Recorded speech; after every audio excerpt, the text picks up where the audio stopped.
Ladies and gentlemen, hands above keyboards during this talk. Why, you ask? Well, we're all going to find out in just a moment on The Unconventional Pastor.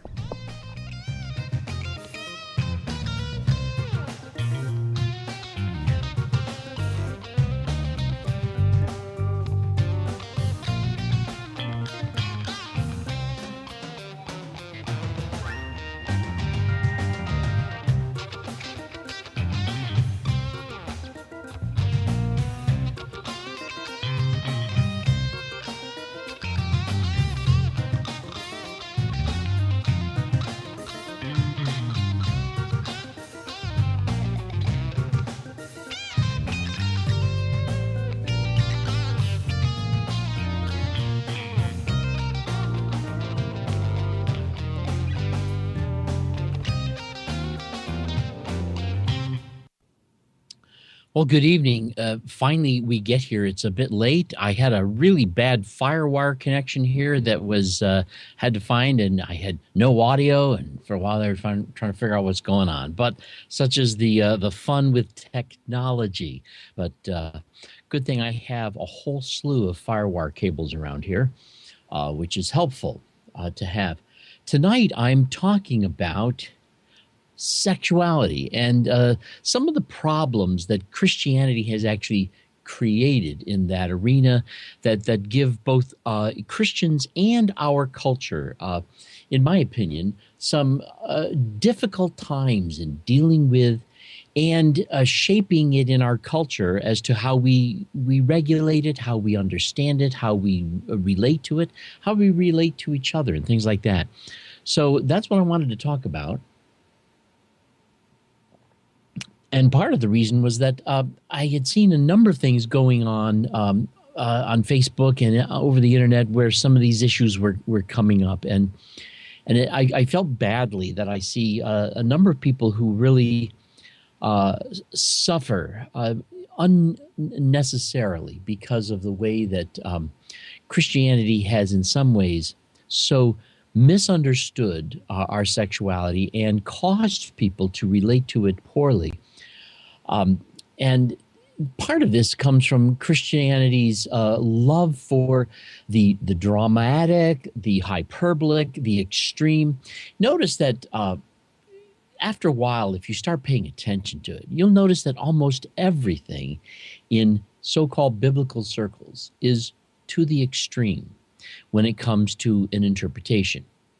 The obedience is total, is what they're asking for.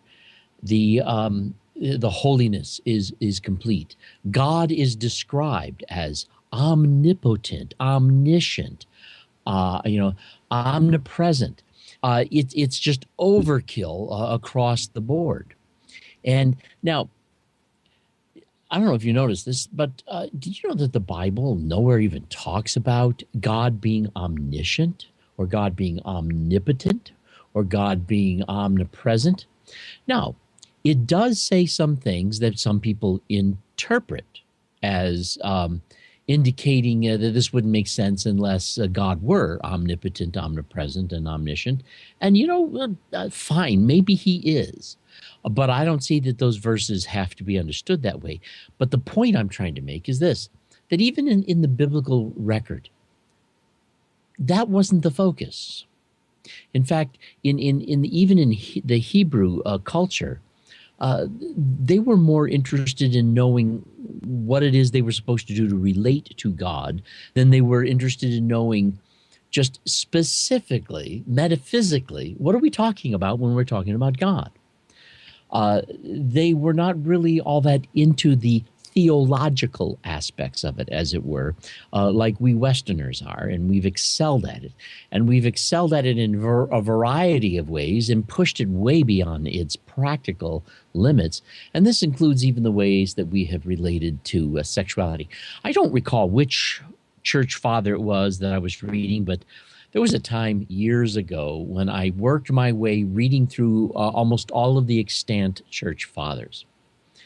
And I even read some of it in Greek. I tried to read some of it in Latin. I'm not, that gifted at that. But trying to go through church fathers and seeing what they said, I really found myself shocked at the history. Many of the fathers will be quoted when they say things that are similar to what we believe today. But a lot of things they've taught and thought are not at all what we think today, and we tend to just, brush that stuff over under the rug. But I remember one time reading this one section. I don't recall who it was, but I remember when I read it thinking, that's terrible. And I can't imagine how people lived under that kind of teaching. But what he said was this, that I suppose that it's okay for men to have relations with their wives so long as they don't enjoy it. And I can't imagine what that would do to people. I mean, not just that the idea is absurd, but when people are living in a situation where they feel obligated to be totally devoted to God, where they're not really sure of their salvation necessarily, depending on whether or not eternal security is a concept that they're dealing with. And what do they do when they find themselves enjoying it? And they believe that they're not supposed to. And they think that this is a sign that maybe this is part of their depravity, which, by the way, there's another one of the extremes. It isn't good enough for some Christians to believe that we have fallen. It's not good enough for them to believe that we have sinned. They have to, some Christians, they have to believe in this thing called total depravity. There's absolutely nothing about you that is any good. This, of course, is an extreme.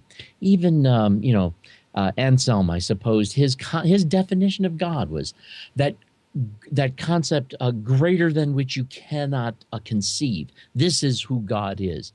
And it has to be all to the nth degree. And, the Western culture has had a struggle with some of the aspects of spirituality. We have tended to treat spirituality as if it was the the weird stuff, the stuff of another dimension, rather than the immaterial realities that may, in fact, in many ways be right in front of us and a part of our everyday lives. They wanted to think of the flesh as, in fact, the word sarx was often caught up in the hedonistic philosophy, and so that the word sarx, flesh, was used many times to talk about the desires that we can have that can be overwhelmed when we are indulgent. And so, and there are many who want to believe, of course, that that's the way Paul used the word flesh. And rather than Paul using it in a more Hebrew fashion, which I really believe that's what he was all about. But anyhow, so we create this concept that we, in our bodies, there's something about our bodies that is just so imperfect, so unacceptable to God. It's almost dirty. Some of the Old Testament verses that have been understood in our day as being some sort of a reference to problems of sexuality really weren't like that. For example, I do think that some of the verses in the Old Testament that talked about, how menstruating woman, you can't sit on a seat she sat on, and some of the prohibitions about that, I don't think that they were just hung up about menstruation. You got to remember, that was an ancient day. They didn't know a lot about germs. They didn't know a lot about medicine and biology like we do today. And they did live in a day where if you had a wound and it got infected, you die. Or you're really lucky if you don't. If other things, and I don't think they knew how to relate well to that, particularly if there were plagues going around, and some of those plagues that could affect women when women were menstruating, and they might actually be more susceptible to it. So I really think this had more to do with their concerns about health and their concerns about plagues, their concerns about things like that. So I I don't see it as being as necessarily sexist as some people have interpreted it. Now, certainly in today's day, when we know far more about the biology of the body and the female cycles and things like that, it's kind of silly to us to think in terms of what they had to do. And in their ignorance, can you blame them if it was possible that an open wound could lead to your death? They probably thought caution was the better approach. I don't know, and they probably weren't willing to take those kinds of risks. But anyhow, so we get to where Christianity takes on this extra holy a concept about sexuality that I want to believe has been taken. I believe it's been taken to such an extreme that it places upon Christians such a foolish, unworkable, absurdly ridiculous concept of what sexual purity is, that in the attempt of the culture and the Christians to pursue that level of purity, it only stirs up a great number of problems because it actually cuts across the grain of what it is that is natural to us as human beings. Now, there's a couple of verses in the Bible that have been used, I should say abused, to try to teach certain things about our sexuality. For one, there's that huge, the concept of lust. Oh my goodness, lust, and people want to teach us that if you are a guy and you happen to notice a woman and she really looked good to you, and you can feel sexual feelings in a sense, that this is lust. I'm going to argue that is not lust. And if you're going to get hung up on it, I think that what's going to happen is you're going to find that the body doesn't like being hung up on things. And that if you get hung up on that, your body is going to actually either shut down that sort of thing unnaturally, or it's going to attempt to assert it in a manner that's unnatural. And you're just putting things way out of whack. But the real motivation behind that comes from the phrase that I think was terribly misunderstood when Jesus talked about if a man looks at a woman to lust after her in his heart, he has committed adultery. I didn't quote that quite right, but the idea that looking at a woman, that lust is on the inside a form of adultery.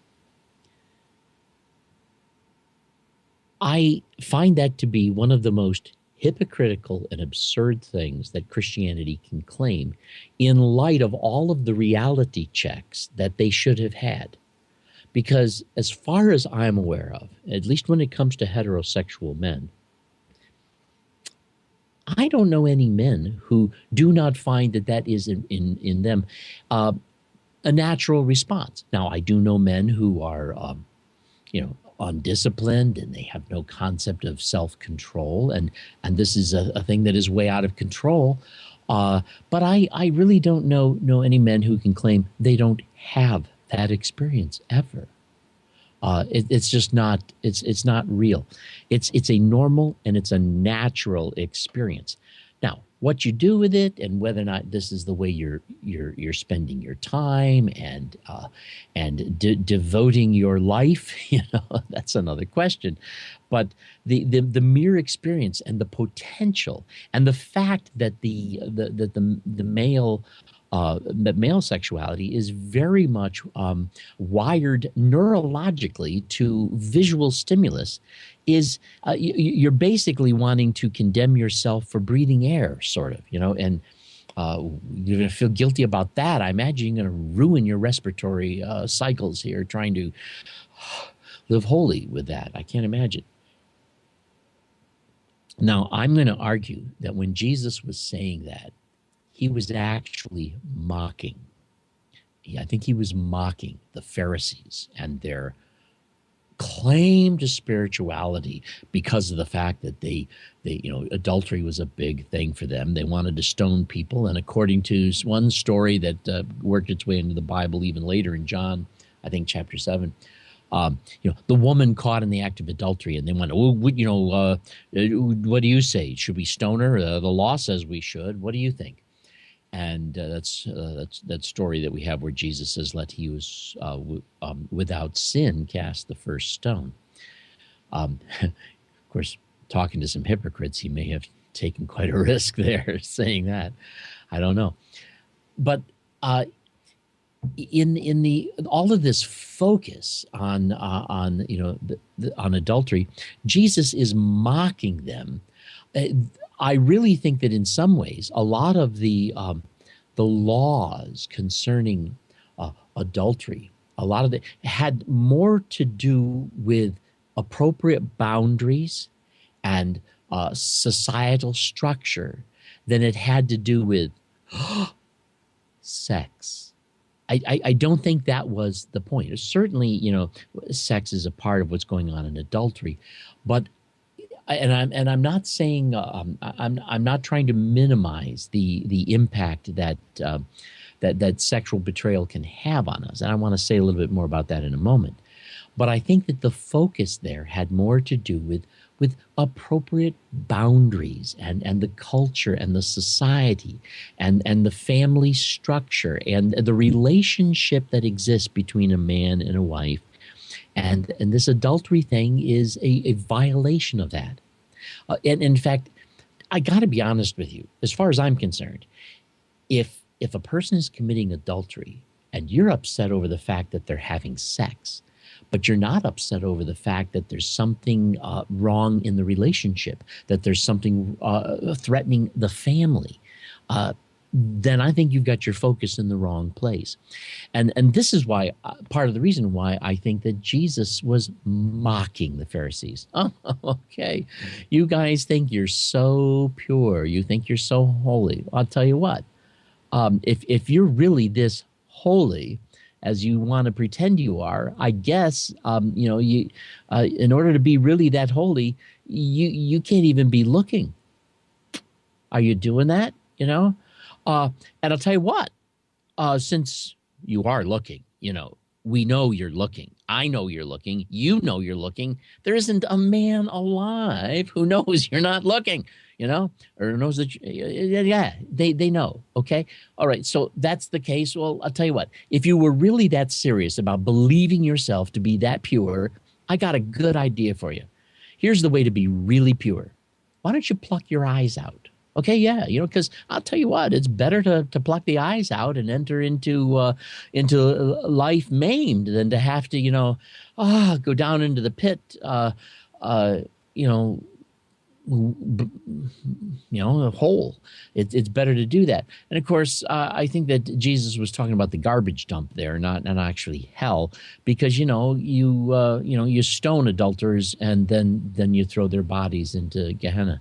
So it's better to go into it's better to go into life maimed, without the eye, than to be tossed into Gehenna having your eyes still. Or I'll tell you what, let's be honest, and let's talk about honesty for a minute here. I think that the culture has been so over prudified, as it were, from some of this Christian nonsense, that we, even as a culture, have, I think, an unrealistic sense of where these boundaries ought to be kept. And I'm not saying that there aren't boundaries. There are. But we've lost our sense of the center of where it is they are to be, where the line gets drawn.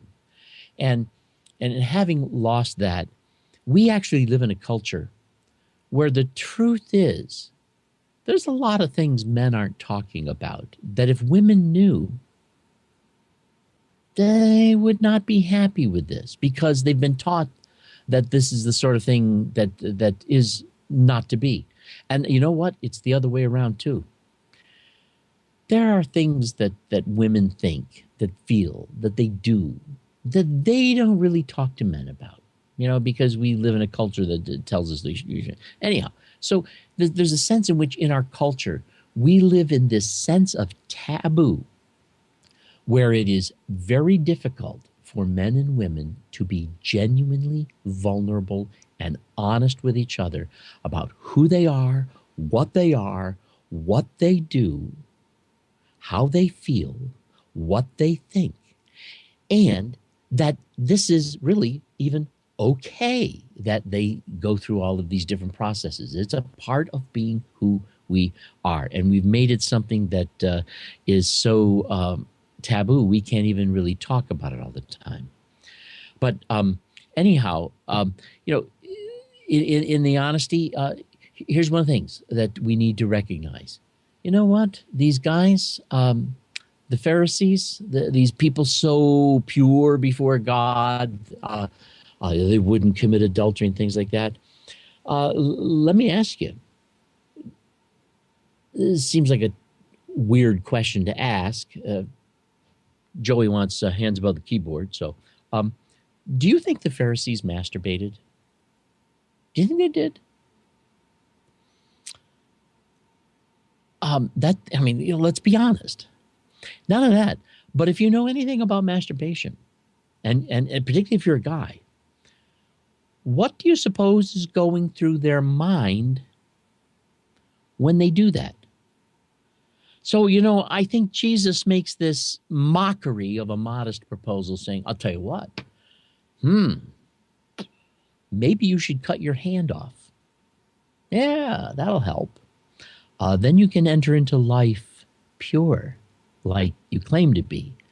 And rather than be, found to be committing adultery, and then we're going to have to stone you and toss your body into Gehenna, So if reality is the way the Pharisees claim it is, the truth is most men would be better off plucking their eyes out and cutting off their hand. I don't think they're really being very honest. And this is why I perceive what Jesus was saying here as really a mockery of their claims to purity, a claim to a purity that was even way beyond the kind of purity that God cares about or is talking about or is even relevant to a real, honest, genuine, faithful relationship. So we got, this problem here. And Christianity has been steeped in this lie that Moses told us, well, just don't fool around. But Jesus raised the bar even higher. Be careful what you're thinking in your mind. Be careful what you see. Be careful what you think. And by all means, keep your hands above the keyboard. Let's not be touching ourselves. And to interpret it that way strikes me as strange in light of the biological realities and facts of the way human beings behave and have behaved throughout all of history without exception. And so it seems to me that we need to take a look at this. Now, I see that as Jesus mocking. Now, let me back up a bit and see if I can regain some of the things you might think I'm trying to throw away. I do believe that our sexuality is a very intimate and vulnerable part of ourselves. I believe it's also something that we don't always understand. We don't know why we feel the way we do. We really don't. In fact, sometimes if you try to analyze it, it doesn't make any sense. It's kind of like certain words, like say the word gum. And of course, that means that stuff that we can chew in this. But say it again. Say gum, gum, gum, gum. Sometimes if you say gum over and over and over and over again, it starts to take on this absurdly meaningless sound. It's just a sound. And the truth is, that's all it is. It's a sound that is a referent to an idea that we've attached to it through the acquisition of language. And so we have this nonsense. We have a viewer comment. Let me take a look, see what we have here. See if I can find this. Okay, viewer comment. I picture the Pharisees masturbating in a closet, curled up in a ball, weeping and promising God a goat to cleanse them of their shame. And please don't ask me why I'm picturing this. Okay, I won't ask. But I don't know how hung up they were. And it's possible that Jesus offered this modest proposal that actually went farther than they did. And Christians are the ones who now take that modest proposal seriously. And we're the ones hiding in the closet. Maybe it's possible they weren't all that hidden about it. I don't know. But anyhow, they weren't being, honest about it in the terms of what they were claiming. Now, in our own expression of sexuality, it is a vulnerable and intimate part of ourselves. It is a part of us that, if we share, does create a sense of bonding.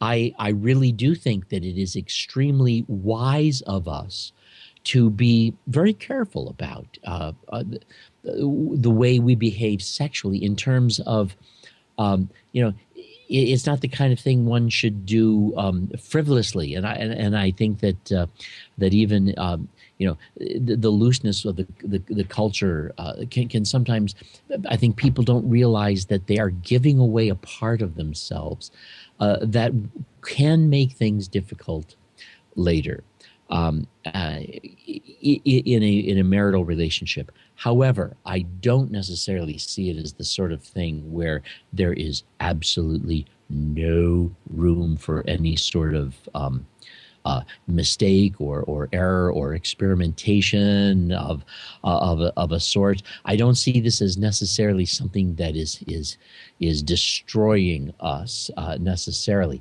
I read this thing the other day that really disturbed me. It said, and a lot of Christian literature will try to talk about sexuality as if it's a marvelous and wonderful thing, and then they throw this punch in that's like spitting in the soup, as far as I'm concerned. Your body is a wrapped lollipop. I found this on an internet site. When you have sex with a man, he unwraps your lollipops and he sucks on it, and he may feel great at the time, but unfortunately, when he's done with you, all you have left for your next partner is a poorly wrapped, saliva-fouled sucker. Now, this is a horrible thing to say to someone, because what you're basically telling the woman is this: you've had sex with someone. Well, now you're damaged goods. I got to be honest with you. I do think it is unwise to be, I think that getting too sexually involved is unwise in a non-committed relationship. But at the same time, and by the way, marriage wasn't something that everybody had access to years ago. And so many times people just kind of ended up together, and that was sort of the way they were married. But, as far as I'm concerned, when you have done something that you shouldn't have done, once it's done, it is done. There's no need to be teaching people something that leaves them a residual scar for the fact that something's in their history. Now, it's like this little thing here. If I drop it on my hand and it stops, once my behavior of dropping it is done, it's kind of, we're done with it, it doesn't linger on forever. I'm not going to be forever scarred by the fact that I took this little adapter and dropped it on my hand. And many behaviors end up sticking to us and carrying on into the future because of the things we tell ourselves about them. And telling a person this about an unwise liaison, perhaps, is actually that which is going to ruin their future. What a horrible thing to say to someone. It just doesn't really work that way. Now, I do think it's important that we recognize that our, like as I was saying, that our sexuality is a very vulnerable part of us. It's important that we learn that the love of a person, the care of a person, The celebration of relationship is a keen thing, but it has more to do with empathizing and connecting with the person, and the bodies that we have to connect with are simply a part of that biology that is in many ways very wonderful and very pleasurable. But when we overly spiritualize and demonize the mistakes and or the lack of wisdom or the foolishness that can go on, I think that perhaps some of this is built up from the fact that we really would like people to avoid foolish things. So let's try to preach it real hard, and that isn't going to work, because what that ends up doing is it ends up creating a culture that has both extremes present. We have people who where sexuality is way out of balance, and we have other people who can't involve themselves in a healthy sexual relationship because of all these hang-ups. So you have this false standard, and some people either rebel the standard to the extreme, or other people can't engage in a realistic and honest sexuality because of what's going on. And Joey has given me 5 minutes, and normally by this time we got started late, so I appreciate you're going to give me 5 more here. It is important to recognize that there's a lot in the text of Scripture that comes from that culture. There's a lot that was misunderstood, and I think that the part there where Jesus was mocking the Pharisees is a part of it. But I think it's also important that we take a look at our own biology, take a look at our own psychology, and educate ourselves, and look to the realities that we understand these days to make wise, well-informed, careful decisions. And let's deal with the poor decisions we can make in a way that is more redemptive, restorative, and puts things back on track without trying to destroy people, without trying to destroy their thinking, because that leads to all of the obsession. The one thing that I wanted to mention here, and I'll probably close on this idea. I used to talk with a number of people who were struggling with various forms of obsessive sexual behaviors and things like that.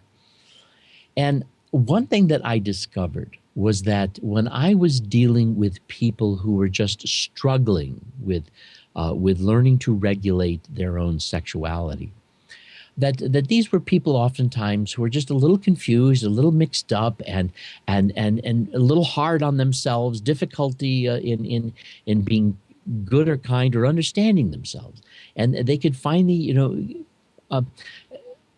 get to a point where they understood things better and where they could manage themselves better. But the people I found who were almost impossible to help would be the evangelicals and the fundamentalists. Their view of themselves as sinners, they didn't realize that sexual obsession, when it becomes an obsession, is fueled by a sense of shame. And when you teach something about the foolishness that we can sometimes be involved in, or the difficulties we can have in regulating a healthy sexuality, and you create that into a cause for shame, the people who want to take that shame more seriously, those who don't want to be shaming Jesus, these are the people who are going to be finding themselves using shame as a way of trying to be honest with God about their failures. And they don't realize that what they're doing is the psychological equivalent of pouring gasoline on the fire while they're trying to put it out. It doesn't work. It's an approach that I think has actually created a great deal of damage. It's not an easy thing. It's not the kind of thing we should take lightly, but we have to back away from some of the standards we have created, from some of the standards that have been religiously put upon us. And we need to get realistic, honest, and practical. And from that standpoint, develop honest relationships with the people that we know, and honest and good relationships with our spouses and our partners, to where we are seeking to be who we really are, seeking to be connected as we really can be, but without some of these ridiculously absurd, extreme expectations that that have nothing to do with really respecting and caring about one another, and maintaining appropriate boundaries, and enjoying the closeness and the exclusivity that can be a part of a very genuine and real intimate relationship. Well, anyway, that's pretty much what I wanted to talk about tonight, and was concerned about some of the things that I see a lot of people talking about when they're talking about sexuality and Christian morality. And be good to yourselves, love each other, and be honest with the way that who you are sexually is a very vulnerable and intimate part that is really best kept to a very exclusive relationship. And learn what you can, and learn to give yourself in that way, and to rejoice in the beauty of life and the beauty of a relationship. And let's put some of this sexual morality, let's just get rid of it. It's good enough that there are things that are unwise and foolish. We don't need to make them causes of shame, or things that leave people damaged goods and all kinds of other crazy things that cause us to try to live in a way that is unrealistic, can't be done. Anyhow, that's all I got to say tonight. Thanks for listening, and we'll see you again on Sunday. Take care.